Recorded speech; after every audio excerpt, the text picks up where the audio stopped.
Hey everyone, welcome to सरकारी add once again. तो इस वीडियो में जो है मैं आप सभी के साथ एक इंपॉर्टेंट डिस्कशन करने वाला हूं जो कि महाराष्ट्र के बीएससी नर्सिंग के एप्लीकेशन फॉर्म से रिलेटेड है। तो महाराष्ट्र में जो है बीएससी नर्सिंग के लिए आपका सीईटी एग्जाम जो है इस साल करवाया जाएगा और उसके जो एप्लीकेशन फॉर्म है वो फिल होना स्टार्ट हो चुके हैं कल से। ठीक है, तो कल शाम 5 बजे से जो है आपके एप्लीकेशन फॉर्म फिलिंग का प्रोसेस स्टार्ट हो चुका है।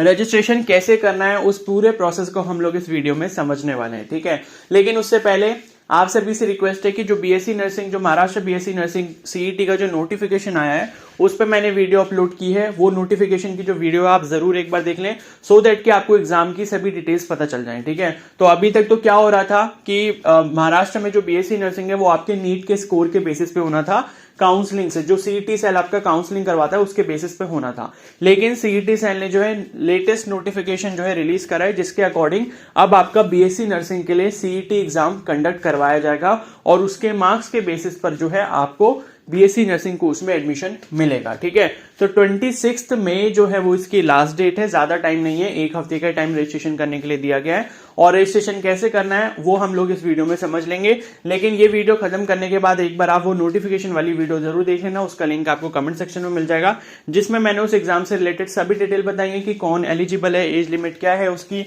एग्जाम आपका कब तक हो सकता है, सिलेबस क्या रहेगा, एग्जाम पैटर्न क्या रहेगा, सारी डिटेल्स उसमें मैंने कवर की हुई है। ठीक है, तो वो आप एक बार जरूर देख लेना। तो अब स्टार्ट कर लेते हैं यहाँ पर कि एप्लीकेशन फॉर्म जो है किस तरीके से अप्लाई करना है। यहाँ पर तो आप फोन में जो भी ब्राउजर यूज करते हो वो आप ओपन कर सकते हो और उसमें आपको गूगल में सर्च करना है MH बीएससी नर्सिंग सीईटी 2023। ठीक है, ये आपको सर्च करना है। बाकी जो मैं इसका डायरेक्ट लिंक जो है एप्लीकेशन फॉर्म वाले पेज का वो मैं कमेंट सेक्शन में भी दे दूंगा, तो वहां से भी जाके आप चेक कर सकते हो। ठीक है, तो इसमें जब आप ये गूगल पे सर्च करोगे तो आपको जो है वेबसाइट ये वाली ढूंढनी है, सीईटी सेल वाली जो वेबसाइट है, ये जो लिख कर आ रहा है CET cell B nursing CET 23.mahact.org। ठीक है, इस पर आपको क्लिक करना है। अगर ये आपको पेज पे नहीं मिलता तो आप कमेंट सेक्शन से डायरेक्टली भी इस लिंक पर जा सकते हो, वो मैं पिन कर दूंगा। ठीक है, इस पर जैसे ही आओगे तो ये नोटिफिकेशन वाले सेक्शन में आप देख सकते हो MH BSc nursing CET 2023 candidate registration process, ये सब इसमें आ रहा है। ठीक है, और मराठी में भी दिया है और बाकी सिलेबस वगैरह भी दिया है और इसी पर मैंने वीडियो कंप्लीट ऑलरेडी बना दी है, तो वो आप देख लेना, आपको अच्छे से इंफॉर्मेशन सारी समझ आ जाएगी। और 17th May 2023 शाम को 5 बजे से इसका रजिस्ट्रेशन स्टार्ट हो चुका है, तो कल से इसका रजिस्ट्रेशन स्टार्ट हुआ है। अब यहाँ पर आप ऊपर देख सकते हो दो ऑप्शन आपको यहाँ पर मिलेंगे। अभी जैसे मैं click here for entire schedule पर क्लिक करता हूं तो अभी जो है यहाँ पर अभी इसका पूरा आपको शेड्यूल यहाँ पर नहीं दिखेगा।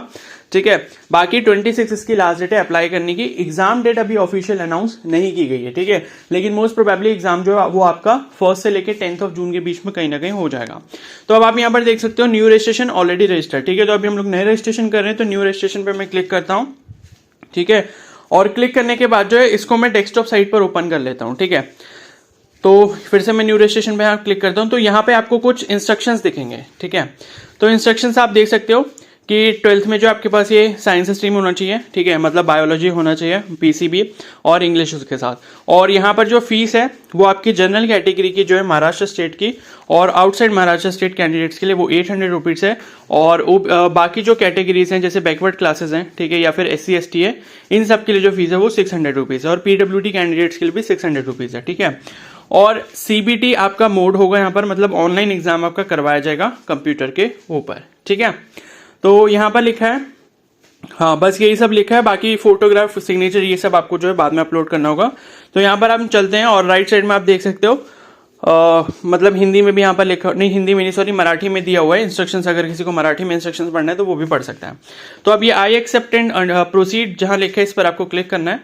जैसे आप क्लिक करोगे तो यहाँ एक आपको पॉपअप मैसेज मिलेगा, the upper age limit for all candidates admission to MH BSc nursing CET exam is 35 years. ठीक है, age criteria is relax for PWD candidates up to +5 years that is 40 years. तो सभी के लिए maximum age limit 35 है और यहाँ पर जो है जो PWD कैंडिडेट्स हैं उनके लिए 40 ईयर्स है। बाकी मिनिमम एज जो है वो 17 ईयर्स होती है। ठीक है, अब यहाँ पर आपको जो है अपनी पर्सनल डिटेल सबसे पहले एंटर करनी है। ठीक है, तो कैंडिडेट फोन नेम, अब एक चीज आप ये समझ लो, अपना खुद का नेम, फादर का नेम, मदर का नेम, डेट ऑफ बर्थ, ये चारों चीजें जो है आपको जो एंटर करनी है वो अपनी क्लास 10th की मार्कशीट के अकॉर्डिंग करनी है। ठीक है, तो क्लास 10th की मार्कशीट में जो भी आपका कुछ भी मेंशन किया हुआ है उसी को आपने देखकर लिखना है। ऐसा नहीं है कि क्लास 10th में कुछ और है, आधार कार्ड में कुछ और है, ठीक है, या और किसी आईडी प्रूफ में कुछ और है, तो आप किसी और का फिल कर रहे हो। आपको जो फिल करना है वो क्लास 10th की मार्कशीट के अकॉर्डिंग फिल करना है। ठीक है, तो यहाँ जो लिखा है कैंडिडेट्स फुल नेम, इसमें अपना आप नाम डाल दोगे। ठीक है, first name, middle name, last name जो भी है आपका,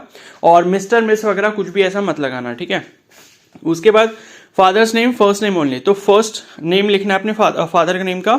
ठीक है, और उसके बाद जो है मदर्स नेम यानी कि फर्स्ट नेम ओनली। ठीक है, तो यहाँ पर देखो मदर्स नेम भी इन्होंने ये नहीं बोला कि आपको कंप्लीट लिखना है, कौन सा लिखना है, जो सिर्फ फर्स्ट नेम है। ठीक है, और उसके बाद आपको जेंडर सेलेक्ट करना है, फिर डेट ऑफ बर्थ यहाँ पर सेलेक्ट कर लेनी है। ठीक है, तो डेट ऑफ बर्थ इस कैलेंडर में से आप सेलेक्ट कर सकते हो, और उसके बाद डेट ऑफ बर्थ जो है दोबारा से आप यहाँ पर सेलेक्ट करना। ठीक है, उसके बाद रिलीजन आपका जो भी है, और उसके बाद दोबारा से फिर से ये पूछा है कि रिलीजन आपका कौन सा है। ठीक है, और उसके बाद यहाँ पर एनुअल फैमिली इनकम है, अगर आप ये फिल करना चाहो तो कर सकते हो, अदरवाइज ये ऑप्शनल है, छोड़ना चाहो तो छोड़ भी सकते हो उसको। ठीक है, और उसके बाद मदर टंग, आपका मदर टंग कौन सा है, मराठी, हिंदी, जो भी आप लैंग्वेज है तो वो आपको सेलेक्ट करना है। उसके बाद नेशनलिटी इंडियन ही हो गया, और उसके बाद आपको यहाँ पर अपना परमानेंट एड्रेस फिल करना है। ठीक है, तो address line 1, address line 2, address line 3, then आपको स्टेट अपना सेलेक्ट करना है, देन डिस्ट्रिक्ट सेलेक्ट करना है, विलेज सेलेक्ट करना है, तालुका सेलेक्ट करना है, जो भी हो, और फिर पिन कोड अपना डाल देना है। ठीक है, उसके बाद अगर सपोज किसी का अभी प्रेजेंट एड्रेस सेम है परमानेंट एड्रेस की तरह, तो यहाँ पर आपको एक चेक बॉक्स दिखेगा, इस चेक बॉक्स पर जो है वो टिक लगा देना है। अदरवाइज अगर आपका प्रेजेंट एड्रेस जो है वो अलग है परमानेंट एड्रेस से, तो आपको दोबारा से यहाँ पर कंप्लीट एड्रेस अपना प्रेजेंट वाला फिल करना होगा। ठीक है, उसके बाद यहाँ पर लिखा है OTP will be send to the mobile number given below for activation of your login, kindly make sure that mobile and email ID is correct, the mobile number and email ID will be use for all future communications. ठीक है, तो यहाँ पर आपको mobile number और अपना email ID ये दोनों चीजें डालना है, इस पर आपका ओटीपी आएगा। क्लियर है? ठीक है, और उसके बाद जो है यहाँ पर फिर आपको नीचे अपना पासवर्ड सेलेक्ट करना है, तो चूज योर पासवर्ड, तो कुछ भी आप पासवर्ड सेलेक्ट करो। पासवर्ड में ये चीज ध्यान रखना कि फर्स्ट लेटर सपोज मतलब एक लेटर कम से कम कैपिटल रखना, कुछ स्मॉल लेटर्स रखना, कुछ नंबर्स रखना, 2-3 नंबर्स रख लेना, और एक स्पेशल कैरेक्टर। स्पेशल कैरेक्टर मतलब कि जैसे कि @ हो गया, हैशटैग का साइन हो गया, स्टार हो गया, या डॉलर मार्क हो गया। ठीक है, तो कोई भी हैश मतलब इसमें से इस तरीके का कॉम्बिनेशन बना के अपना पासवर्ड सेलेक्ट कर सकते हो। और उसके बाद यहाँ लिखा है enter security pin given below, तो ये सिक्योरिटी पिन सपोज मेरे केस में ये वाला आ रहा है, तो ये सेम मैं ऐसे ही टाइप कर दूंगा NYN29। ठीक है, तो ये करने के बाद जो है हमें सेव एंड प्रोसीड पर क्लिक करना है। तो इतनी इन्फॉर्मेशन जो है मैं ऐसे रैंडमली फिल कर रहा हूँ अभी, उसके बाद हम लोग जो है आगे प्रोसीड करते हैं। तो फ्रेंड्स यहाँ पर जो है मैंने रैंडमली सभी इन्फॉर्मेशन को फिल कर लिया है।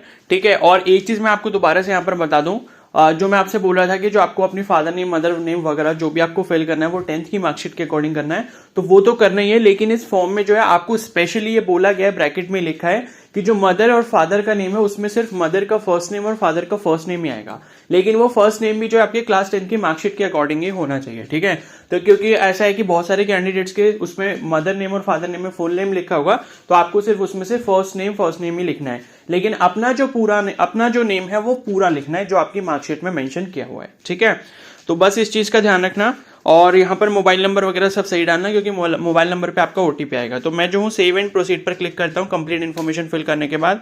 उसके बाद आप यहाँ पर देख सकते हो, यहाँ पर लिखा है कि enter 1 OTP Saint on this number. ठीक है, तो मैंने जो नंबर डाला है उस पर OTP आएगा। ठीक है, और उस OTP को मेरे को वेरीफाई करना है, तो मैं उस OTP को यहाँ पर एंटर कर लेता हूँ, उसके बाद हम लोग आगे प्रोसीड करते हैं। तो अब जो है मैंने यहाँ पर OTP एंटर कर दिया है, अब मैं जो वेरीफाई OTP पर क्लिक करना है। ठीक है, वेरीफाई OTP पर जैसे क्लिक करोगे तो आपका जो है यहाँ पर एप्लीकेशन नंबर आ जाएगा, और साथ ही साथ आपको एक मैसेज भी मिल जाएगा जिसमें मैसेज में आपका एप्लीकेशन नंबर वगैरह होगा। ठीक है, और उसके बाद ये लिखा है कि please note down system generated application number, तो ये जो है आप अपना नोट डाउन करके रख लेना। बाकी पासवर्ड आपने बना ही लिया है। ठीक है, और उसके बाद यहाँ पर नीचे फिर से आपके पास एक ऑप्शन आ जाएगा proceed to complete application form, तो जो है मैं इस पर क्लिक कर देता हूँ, और क्लिक करने के बाद जो है आप यहाँ पर पेज पर पहुँच जाओगे। ठीक है, और इस पेज पर आप डायरेक्टली भी पहुँच सकते हो। जब हम बिल्कुल ही होम पेज पर थे इसके, तो वहाँ पे आपने देखा था 2 ऑप्शन आ रहे थे, न्यू रजिस्ट्रेशन और ऑलरेडी रजिस्टर्ड कैंडिडेट्स का, ठीक है। तो जब आप ऑलरेडी रजिस्टर्ड कैंडिडेट पर क्लिक करोगे तो आपके पास ये वाला सेम पेज ओपन हो जाएगा। मतलब रजिस्ट्रेशन करने के बाद सपोज अगर आपको कुछ काम है और आप ये सोच रहे हो कि मैं बाद में इसको फिल करूंगा, तब मैं बता रहा हूँ कि उस केस में आपको कैसे यहाँ पर पहुंचना है, ठीक है। तो जब हम न्यू रजिस्ट्रेशन वाले पे क्लिक कर रहे थे, उसके साइड में ऑलरेडी रजिस्टर्ड वाला जो ऑप्शन था उस पर जब आप क्लिक करोगे तो इस वाले पेज पर आप पहुंच जाओगे। अब यहाँ पर कुछ जो है मतलब इंस्ट्रक्शंस वगैरह दिए हैं। The candidate who is already registered should application number वगैरह, मतलब इतना कुछ नहीं है, ठीक है। बस एप्लीकेशन नंबर और पासवर्ड यहाँ पर एंटर कर लेना, उसके बाद साइन इन करना है। तो यहाँ पर जब मैं इसको एंटर कर लेता हूँ फिर हम लोग आगे प्रोसीड करते हैं। तो यहाँ पर मैंने इन डिटेल्स को एंटर कर लिया, मैं साइन इन पर क्लिक करता हूँ, ठीक है।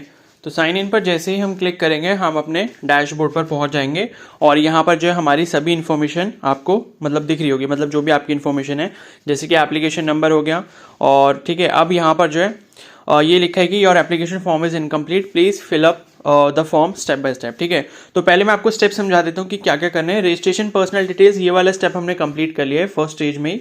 अब इसके बाद हमें क्या करना है, डोमिसाइल एंड कैटेगरी डिटेल्स डालनी है, ठीक है। और उसके बाद जो है क्वालिफिकेशन डिटेल्स यहाँ पर डालनी है, फिर सेट एग्जामिनेशन सेंटर, फिर एग्जामिनेशन सेंटर चूज करना है। उसके बाद फोटो और सिग्नेचर अपलोड करना है और उसके बाद upload required document proof of identity, जैसे कि आपका आधार कार्ड हो गया, वो आपको अपलोड करना होगा। और उसके बाद आपको प्रीव्यू करना है कि आपकी सारी इन्फॉर्मेशन सही है नहीं, और लास्ट में आपको फीस पे करके अपना एप्लीकेशन फॉर्म का प्रिंट आउट सेव कर लेना है, ठीक है। तो इस तरीके से करना है। अब यहाँ पर जो है ये इनकम्प्लीट दिखा रहा है, अब नीचे आप देख सकते हो लिखा है प्रोसीड टू एप्लीकेशन फॉर्म। तो यहाँ पर जो मैं क्लिक कर देता हूँ। अब जैसे ही आप यहाँ पर क्लिक करोगे तो यहाँ पर लिखा है कि are you domiciled in the state of Maharashtra, तो यस या नो आपको करना पड़ेगा। सपोज अगर मैं नो करता हूँ यहाँ पर, ठीक है, तब भी मेरे को फॉर्म फिल करने की परमिशन दे रहा है, ठीक है। तो अभी सपोज जो है मैं यहाँ पर नो ही कर देता हूँ, ठीक है। और उसके बाद जो है ये भी नो कर देता हूँ, are you person with disability, तो इसको मैंने नो कर दिया है, क्लियर है। तो जब आप महाराष्ट्र से बिलोंग करते होगे, ठीक है, तो आप उसमें यस कर सकते हो। और फिर जो है यहाँ पर आपसे क्या पूछेगा, आपकी कैटेगरी पूछेगा, ठीक है। क्योंकि क्या है कि जब अगर आप अदर स्टेट से बिलोंग कर रहे हो, तो अदर स्टेट से जब आप बिलोंग करोगे तो उस केस में क्या होगा, आपकी कोई भी कैटेगरी हो, सपोज SC ST OBC या EWS, तो उस कैटेगरी का बेनिफिट आपको नहीं मिलेगा, ठीक है। तो उस कैटेगरी का बेनिफिट आपको तभी मिलेगा जब आपके पास महाराष्ट्र का डोमिसाइल होगा। क्लियर होगा इतनी बात, ठीक है। तो मैं जो हूँ इसको नो कर देता हूँ और ऑटोमेटिकली जो है ये कैटेगरी वाला ऑप्शन हट जाएगा। तो मैंने इसको नो ही करा हुआ है अभी और इसको भी नो कर देता हूँ। अब मैं सेव एंड प्रोसीड पर क्लिक करता हूँ और यहाँ पर जो है अब ये मेरे से पूछेगा कि हैव यू पास्ड SSC और इक्विवेलेंट एग्जाम फ्रॉम इंडिया, ठीक है। तो इसमें जो यस ही करना है मेरे को, ठीक है। तो SSC मतलब कि जो आपका 12th एग्जाम है, अब मतलब 10th का जो एग्जाम है वो आपने इंडिया से करा है या नहीं करा है, ठीक है। फिर ये पूछेगा कि सिलेक्ट SSC इक्विवेलेंट बोर्ड, तो जो आपका 10th का बोर्ड था तो वो आप यहाँ पर सिलेक्ट कर सकते हो। सपोज मैंने CBSE कर दिया और उसके बाद आपने 10th कब करा है, ठीक है। तो सपोज 2015 मैंने यहाँ पर कर दिया और उसके बाद ये बोल रहा है कि एंटर SSC और इक्विवेलेंट परसेंटेज। तो यहाँ पर आपको अपनी 10th की परसेंटेज डालनी है। अगर कोई CBSE बोर्ड से है और उसका CGPA था तो अपनी CGPA को 9.5 से मल्टीप्लाई करे और जितना आएगा वो यहाँ पर मेंशन कर दे। तो सपोज 93 था तो 93 मैं कर देता हूँ मेरा। और उसके बाद जो है यहाँ पर select state from which you pass SSC, मतलब 10th आपने जहाँ से पास किया हो वहाँ से आप वो स्टेट आप सेलेक्ट कर लेना। तो सपोज मैंने यहाँ उत्तराखंड कर लिया और फिर ये डिस्ट्रिक्ट बोल रहा है तो मैं यहाँ देहरादून कर देता हूँ सपोज, ठीक है। जो आपका है वो आपको करना है। और उसके बाद है इंटर नेम ऑफ SSC या इक्विवेलेंट, तो यहाँ पर जो है आपको अपना नेम डालना है स्कूल का, ठीक है। स्कूल नेम डालना है जहाँ से आपने अपना 10th करा था, क्लियर है। तो मैं कुछ भी ऐसे ही डाल देता हूँ, ठीक है। रैंडमली डाल रहा हूँ सब कुछ मैं और बस आपको बताने के लिए। और उसके बाद है आर यू अपीयरिंग या appear 12th HSC exam in 2023।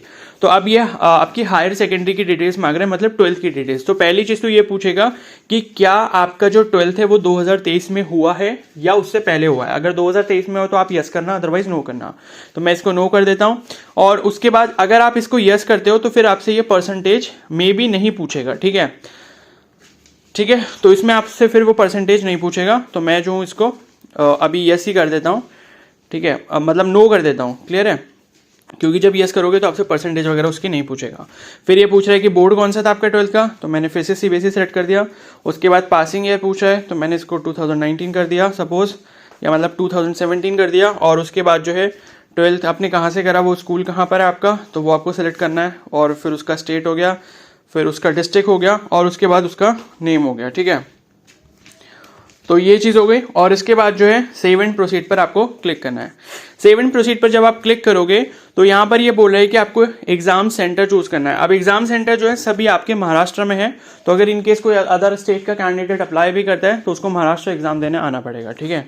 तो यहाँ पर आपसे 4 सेंटर्स की प्रायोरिटी पूछी जा रही है। बहुत सारे सेंटर्स हैं यहाँ पर, अहमदनगर, अकोला, अमरावती, औरंगाबाद, ठीक है। तो मैं फर्स्ट औरंगाबाद डाल देता हूँ, सेकंड चंद्रपुर डाल देता हूँ, कुछ भी डाल सकते हैं, ठीक है। जो भी आपको पास लगे वो आप डाल लेना। मुंबई सिटी हो गया, और उसके बाद जो है कोल्हापुर डाल दिया, ठीक है। सेव एंड प्रोसीड पर मैं क्लिक कर देता हूँ। एग्जाम सेंटर्स हो गए। उसके बाद यहाँ पर जो नेक्स्ट हमें करना है वो है आपका फोटोग्राफ एंड सिग्नेचर, ठीक है। तो देखो फोटोग्राफ एंड सिग्नेचर के इंस्ट्रक्शंस यहाँ पे लिखे हैं कि जेपीजी फॉर्मेट में होना चाहिए, गुड क्वालिटी होनी चाहिए, और जो है ठीक है। उसके बाद है use open button to select photography signature, ठीक है। बाकी यहाँ पर ऐसा कोई रेस्ट्रिक्शन नहीं लिखा, तो अपने हिसाब से जो भी आपका पासपोर्ट साइज फोटोग्राफ हो वो आप अपलोड कर लेना और सिग्नेचर कर लेना। यहाँ पर कुछ ऐसा लिखा नहीं कि इतने केबी से इतने केबी का होना चाहिए, तो कोई प्रॉब्लम नहीं है, ठीक है। लेकिन फोटो एकदम क्लियर होना चाहिए, बस इस चीज का ध्यान रखना। तो सेलेक्ट अपलोड टाइप पे जब आप क्लिक करोगे तो यहाँ पर आपको 2 ऑप्शन दिखाएगा। तो पहले एक बार आप फोटोग्राफ सेलेक्ट कर लेना, ठीक है। फोटोग्राफ जैसे सेलेक्ट करोगे राइट साइड में आपके पास ये सारे ऑप्शंस आ रहे होंगे।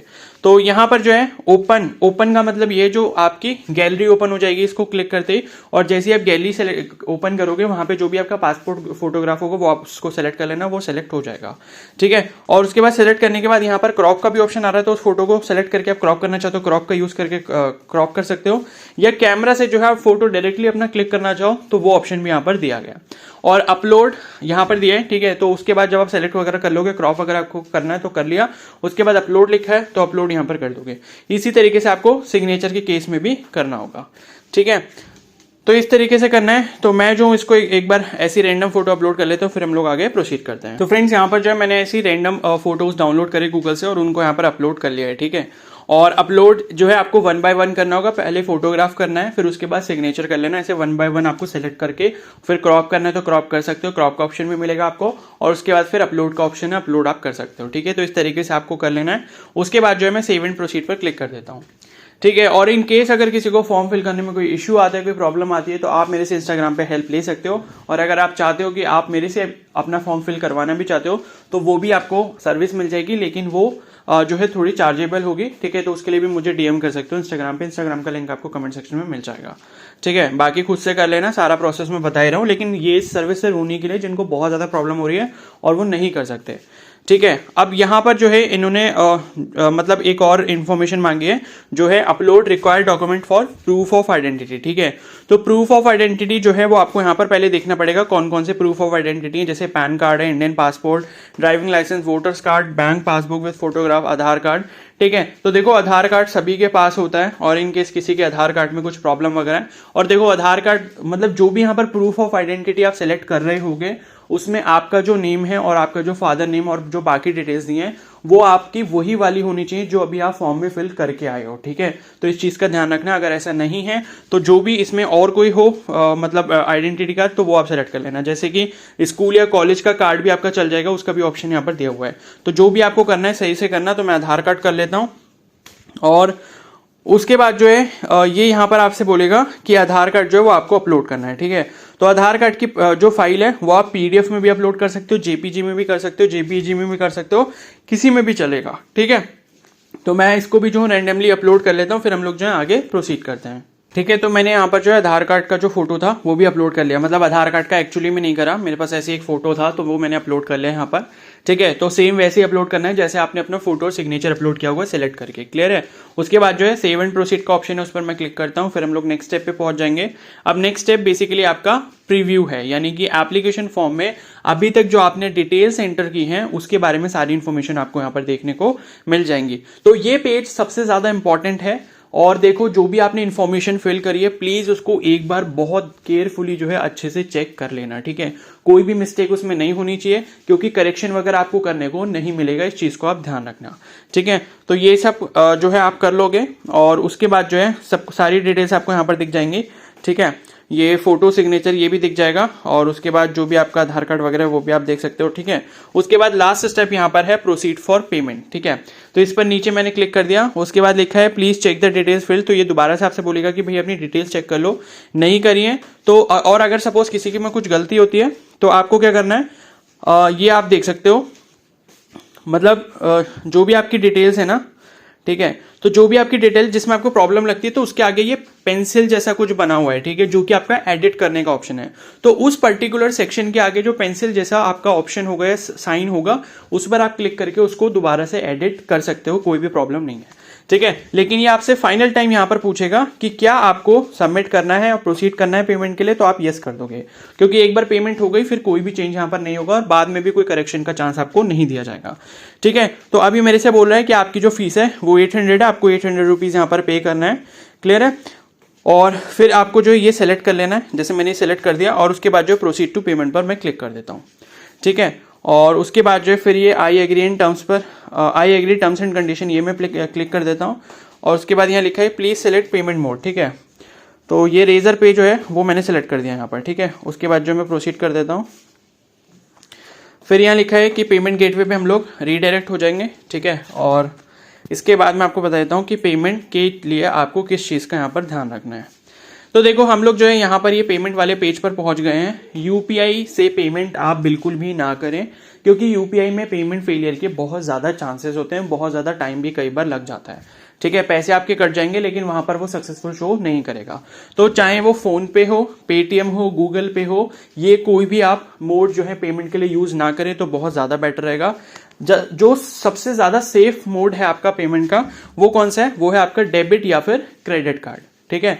तो डेबिट या क्रेडिट कार्ड से आप जो है पेमेंट कर लो तो वो बेस्ट है। और डेबिट या क्रेडिट कार्ड भी मैं आपको कुछ 4 बैंक्स के नाम बता रहा हूं, उनसे अगर आप करोगे तो आपका पेमेंट फेलियर नहीं होगा, ठीक है। जैसे कि आपका एक्सिस बैंक हो गया, एचडीएफसी बैंक हो गया, बैंक ऑफ बड़ौदा हो गया, या फिर आपका आईसीआईसी बैंक हो गया। अगर आप इन चारों में से किसी भी एक बैंक से कर लेते हो तो आपका पेमेंट फेलियर के चांसेस बिल्कुल नेग्लिजिबल है, ठीक है। तो कार्ड वाले ऑप्शन पे क्लिक करके क्रेडिट या डेबिट कार्ड जो है आप उसी से पेमेंट करना तो बहुत ज्यादा सही रहेगा, ठीक है। अब ये जो है ये आपका पेमेंट हो जाएगा। पेमेंट कंप्लीट होने के बाद जो है वहां पर सक्सेस जब हो जाएगा, आपका पेमेंट सक्सेसफुल जब हो जाएगा, तो उसके बाद जो है पेमेंट सक्सेसफुल होने के बाद जो है आप अपने एप्लीकेशन फॉर्म का प्रिंट आउट सेव कर सकते हो, और उसका चाहो तो प्रिंट आउट भी साइबर कैफे से जाकर निकाल सकते हो। अदरवाइज एप्लीकेशन फॉर्म के प्रिंट आउट की जरूरत नहीं होती, वो जरूरत आपको पड़ सकती है, लेकिन कब? जब आपकी काउंसलिंग होगी एग्जाम का रिजल्ट आने के बाद में, ठीक है। तो अभी से कोई फायदा नहीं है इसका प्रिंट आउट निकालने का, बस अपने पास सेव करके रखो, बस इतना ही चाहिए। और बाकी जब एडमिट कार्ड आएगा तो उस टाइम पर फिर जो है एडमिट कार्ड का प्रिंट आउट आपको ले जाना पड़ेगा एग्जाम सेंटर पे, ठीक है। तो इस तरीके से आपको एप्लीकेशन फॉर्म फिल कर लेना है। मैंने बहुत अच्छे से आपको डिटेल में सारी चीजें समझाई हैं, और इसके बाद भी कोई डाउट रहता है या आप मेरे से हेल्प लेना चाहते हो एप्लीकेशन फॉर्म फिल करने में, ठीक है, चाहते हो कि मैं आपको फिल कर दूं, तो आप मुझे इंस्टाग्राम पे डायरेक्टली मैसेज कर सकते हो। इंस्टाग्राम का लिंक आपको कमेंट सेक्शन में ही मिल जाएगा। बाकी इसके नोटिफिकेशन से रिलेटेड जितनी डिटेल्स है, एग्जाम पैटर्न वगैरह, एलिजिबिलिटी वगैरह, सब मैंने बताई है, उस वीडियो का लिंक भी आपको कमेंट सेक्शन में मिल जाएगा। बाकी महाराष्ट्र बीएससी नर्सिंग से रिलेटेड फ्यूचर में जितने भी अपडेट्स होंगे, काउंसलिंग वगैरह से रिलेटेड जितने भी अपडेट्स होंगे, वो आपको इस चैनल पर मिलते रहेंगे। तो आप इस चैनल को जरूर सब्सक्राइब कर लें और बेल आइकन को प्रेस कर लें, ठीक है, ताकि आपसे कोई भी अपडेट मिस ना हो।